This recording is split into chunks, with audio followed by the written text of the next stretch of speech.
So back in 1995, when I was in my late 20s, I was moving to Australia, and my company had given me this opportunity to manage an office that they had just bought there and to open up new offices there. It was the first time I was ever going to manage anyone. I was very nervous about it.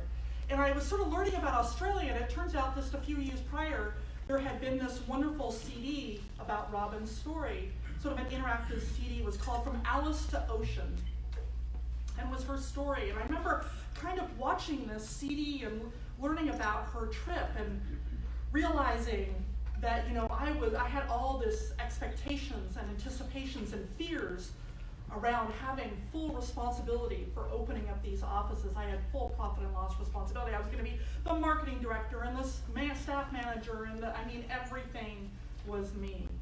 There was a lot of pressure on me, and I was terrified of failing. And here I was going to be halfway around the world from everyone that I knew. I was going to be on my own. What would I do? And I remember in this Alice to Ocean, I remember reading her story, and I remember the line, "The most difficult thing had been the decision to act. The rest had been merely tenacity." The most difficult thing had been the decision to act. The rest had been merely tenacity. And I thought, oh, tenacity, I could do that. I know how to do that. I've done that before. And I realized that I couldn't predict what was going to happen. I could only just do it. And so that's what I did. And it was hard. There were challenges that came up that I had not anticipated. But it taught me a lot about myself. It taught me more about who I wanted to be, mostly who I didn't want to be. And eventually that journey led me to ministry. It was nothing I could have ever predicted. Expectations, which is our monthly theme, and what we're talking about today, they're sort of difficult to define. Sometimes we have positive expectations about something, but I think of those more as hopes, really. Today I want to talk about the type of expectations we put on ourselves and we put on others. I think of them as sort of prejudgments that are not based in fact, but are based on our fears. Prejudgments, often based in fears, not fact. Now, there are many expectations that we live with as human beings. Most of them are cultural and should probably be thrown out the door. Expectations are sort of those unspoken, even unconscious ways of being that we get sort of roped into. For example, there are societal expectations about women: be nice, right? Men, don't show emotion, right?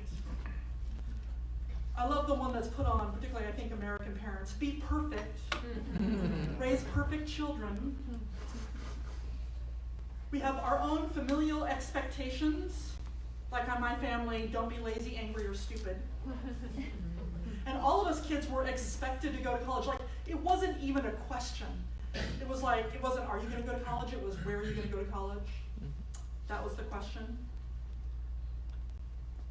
Now, when my twin sister, when she decided to not go to college, that caused quite a huge uproar.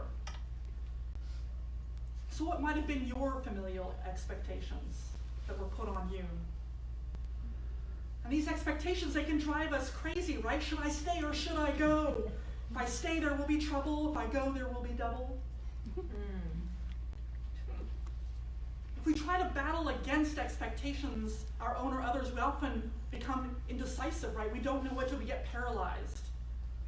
We don't know what we should do. That word should. Should I stay? Should I go? Oh, every time I hear a word should, I might switch. Fears play a big part in expectations. And for example, the reason why my parents were upset about my twin sister not going to college was that they were afraid for her future. They believed, their expectation was that education would solve every problem. Well, she went on to be a highly successful IT professional where you didn't actually have to have a degree. They could not have predicted that. Here's another story, sort of fascinating, these fears that come up. A colleague of mine, another minister, UU minister, who's been fighting for LGBTQ rights for decades. She thought she had 2 sons, and it turns out she has a son and a daughter. Her daughter came out trans, and her daughter was absolutely terrified to tell her mother.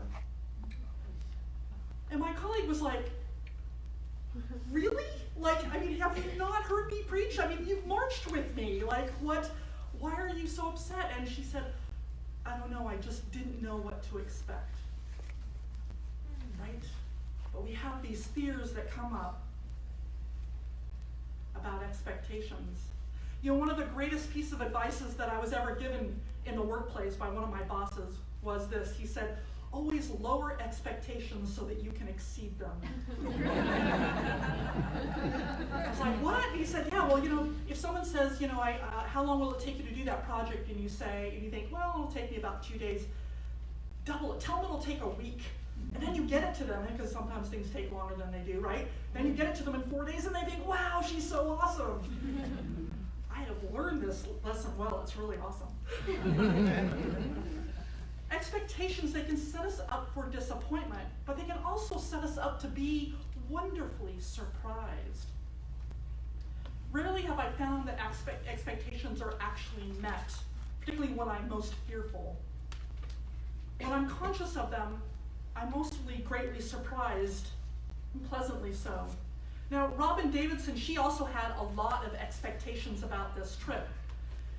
Her biggest expectation, her biggest desire was that she wanted to do this alone.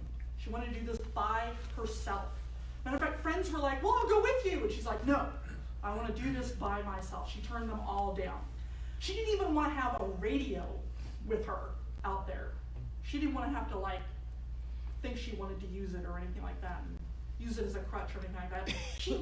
What she wanted out there, she wanted to be stripped bare. She saw the desert as this beautiful place where everything is just completely bare. And your whole being would be stripped bare to the world. She would be fully herself. So you can imagine how resentful it was when it turned out that she couldn't do it alone. She couldn't find all of the money to make it happen. And she worked every odd job there possibly was in Alice Springs, where she was training her camels and everything. So in order to go, she reached out to National Geographic. And they gave her the money to be able to do this. But their stipulation, of course, was that they had to have a photographer go along. Now, he was only going to meet with her 5 times throughout the trip, so she still spent most of it there. But this photographer, his name is Rick Smolin, and she resented the heck out of him.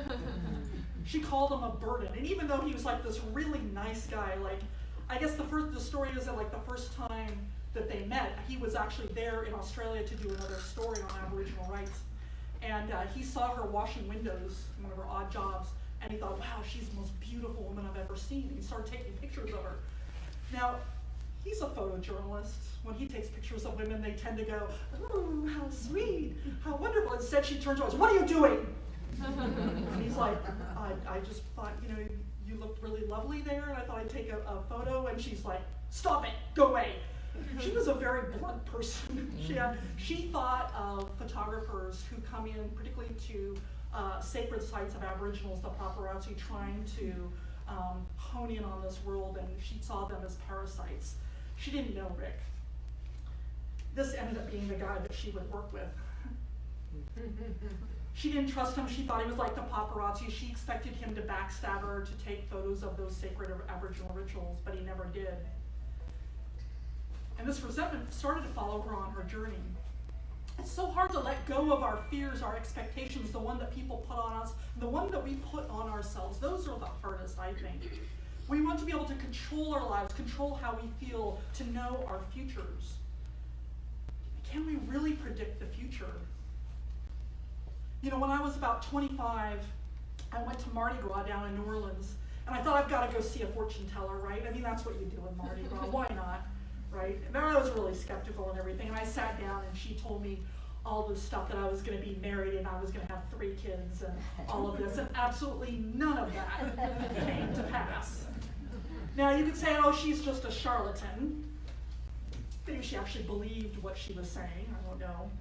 But I realized that all of us are charlatan fortune tellers, right? We think we can predict the future. These expectations are us trying to predict the future. If I do this, someone will leave me, or I'll fail, or people will laugh at me. I couldn't possibly do that. We try to predict the future. So we're all charlatan fortune tellers. Robyn Davidson, she said this about her adventure. She said, "It struck me that the most difficult thing had been the decision to act. The rest had been merely tenacity, and the fears were paper tigers." One really could act to change one's life, and the procedure, the process, was its own reward. And believe me, she was prepared for a lot of potential problems. She did encounter wild camels, the bulls. I didn't tell this to the kids, or the kids left in here, but literally they will kill you. The bulls, when they're, particularly when they're in heat, if they see another female, they'll go after it. And interesting, the way they do it, they have really strong necks. They knock you down and they sit on you and suffocate you. Oh, wow. Yeah. Yeah. Camels. Who would have thought? But she encountered that. You know, she encountered drought, lack of water. At one point, she was almost hallucinating. She was so low on water. She got lost. Her camels got sick. She got sick. But when each challenge came up, she dealt with it. And it didn't seem scary until she tried to predict her future, to try to anticipate everything. You know, as Rhymes points out in our reading, the best thing that we can do is simply to act. She says, ditch the dream and be a doer. I think another way of putting it is that ditch the expectations and be a doer. Dreams and expectations are sort of similar things, right? Dreams are, I like to think of them this way. Oh, this is another person I'll tell you a story in a minute. So dreams are they're kind of conscious. Now, we're not talking about dreams that we have when we fall asleep. We're talking about those dreams, those fantasies, conscious fantasies that we have, right? I want to be an actor, and I want to be famous, or I want to be rich, or whatever it is, those fantasies. But expectations, they tend to be often more unconscious. We're not actually always very aware of these expectations that we have as individuals or the societal expectations. But they're there, they're constantly there, and they influence us. The thing that dreams and expectations have in common is that they're fantasies. They're both trying to predict a future that cannot be known. And Robyn did have a lot of expectations on her trip. As I said, you know, she wanted to leave everything behind, to strip herself of all the societal expectations and discover who she really was. It was quite a lofty goal. And when National Geographic came and Rick came along, she had all this resentment. She was full of anger at every setback and everything that intruded upon her trip, including a ton of sexism, like, oh, Sheila, you can't do that. When she let go of all of her own expectations, well, that was when the experience of oneness happened. That stripping away of herself that she describes in her book, where she just let go of everything.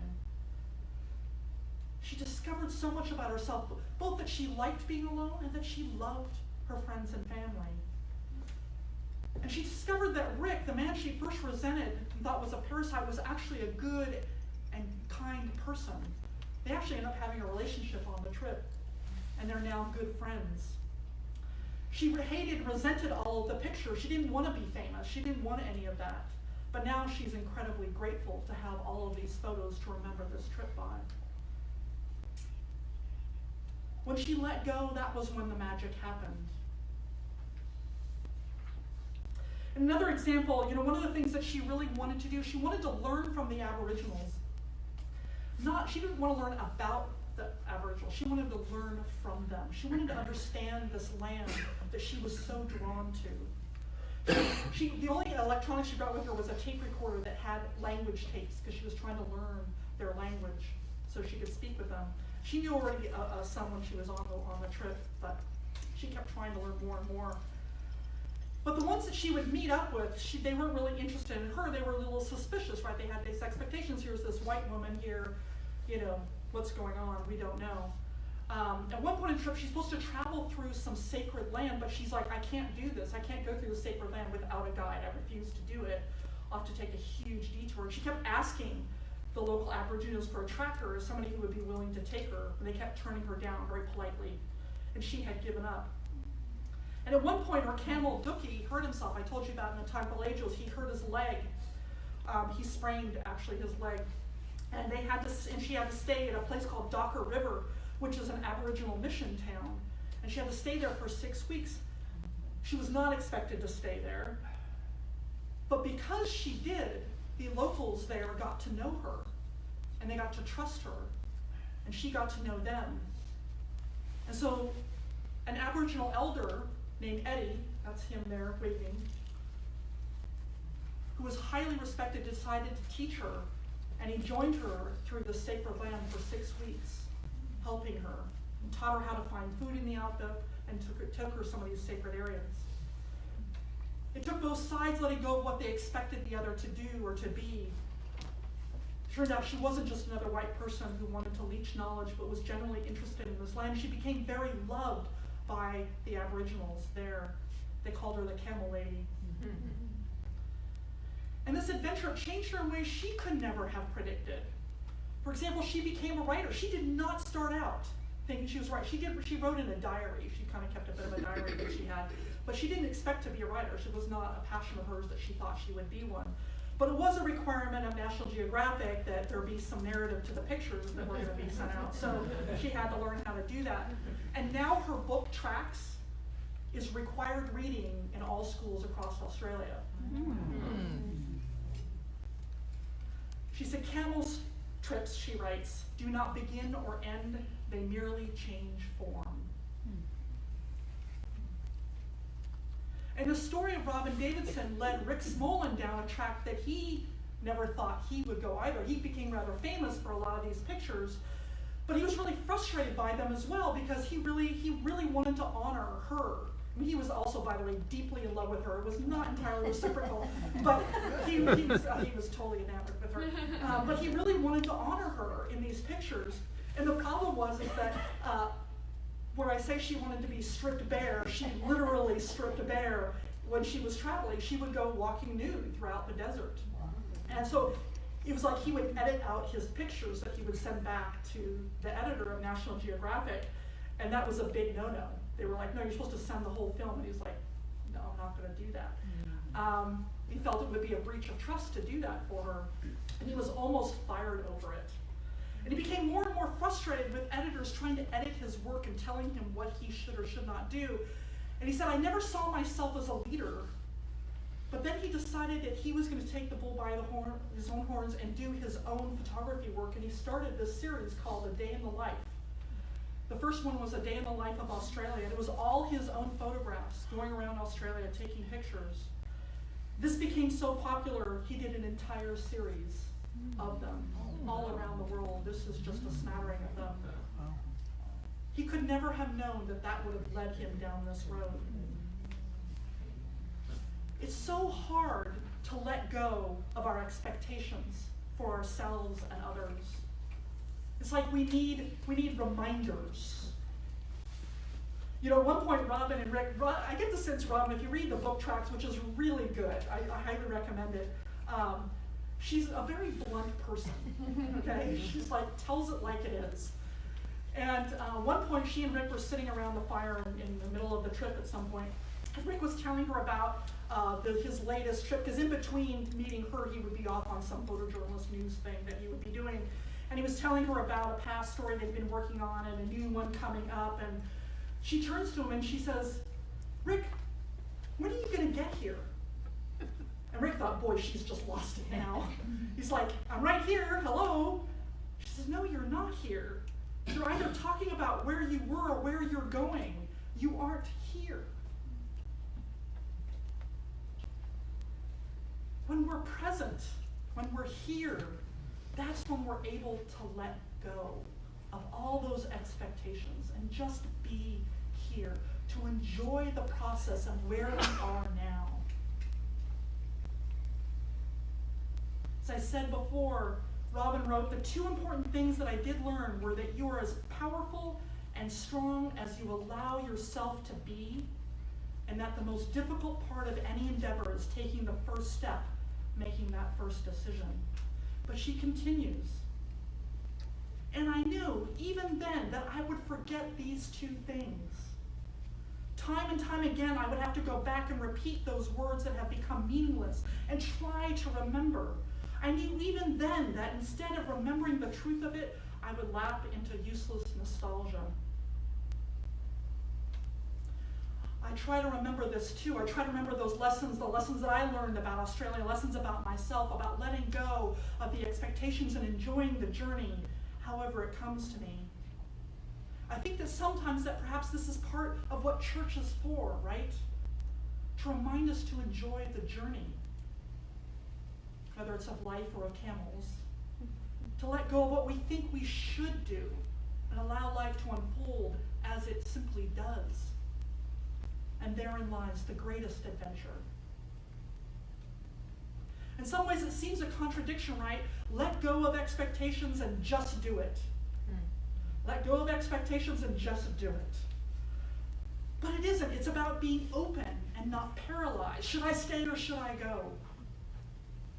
Get rid of the should. To move forward in whatever direction feels right, trust your instincts. She just knew she had to take this trip. She just knew it. Robyn had to give up her maps because they were wrong, right?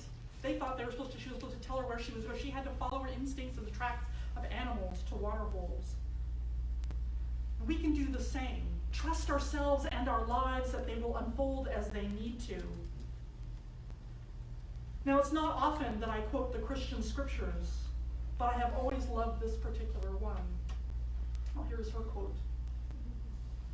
Ask and it will be given to you. Search and you will find. Knock and the door will be opened for you.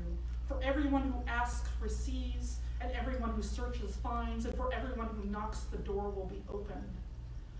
But you have to ask. You have to search. You have to knock. And let go of any expectations about what you'll find.